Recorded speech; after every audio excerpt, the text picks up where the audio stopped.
नमस्कार,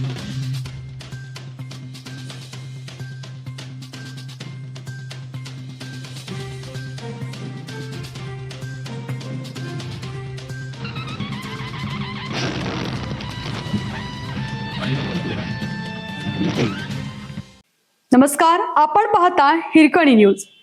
हिरकणी न्यूज प्रत्येक क्षण ताज्या घडामोडी आणि महत्त्वाच्या प्रत्येक बातमीसाठी नेहमी तत्पर. बाळूमामांच्या देवस्थानात 60 कोटीचा आर्थिक गैरव्यवहार, राज्यभरात खळबळ.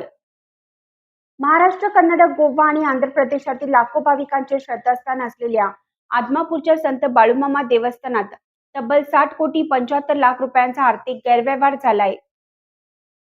या घटनेमुळे राज्यभरातल्या बाळूमामांच्या भक्तांमध्ये खळबळ उडाली आहे.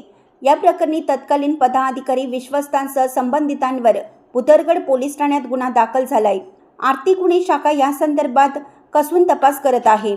कोल्हापूर जिल्ह्यातल्या भुदरगड तालुक्यातल्या आदमापुरातलं संत सद्गुरू बाळूमामा देवस्थान हे लाखो भाविकांचे श्रद्धास्थान. या बाळूमामा देवस्थान समितीत तब्बल 60 कोटी 75 लाख 28,060 रुपयांचा आर्थिक गैरव्यवहार झाल्याची बाब चौकशी अहवालातून समोर आली आहे.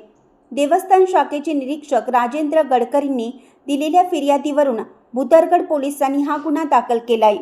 देवस्थानच्या आर्थिक व्यवहारामध्ये बनावट कागदपत्र तयार करून दस्तऐवजामध्ये फेरफार केला आणि देवस्थानाची फसवणूक केल्याचा आरोप फिर्यादीत केलाय. या प्रकरणात तत्कालीन निरीक्षक अधिकारी तथा तत्कालीन कार्याध्यक्ष रागिनी झुंबरलाल खडके, तत्कालीन सचिव रावसाहेब कोणकेरी यांच्यासह देवस्थानाशी संबंधित इतर विश्वस्त, व्यापारी, कंत्राटदार आणि मध्यस्थ व्यक्तींविरुद्ध गुन्हा दाखल केला आहे. या कारवाईमुळे देवस्थानाशी संबंधित वर्तुळात मोठी खळबळ उडाली आहे.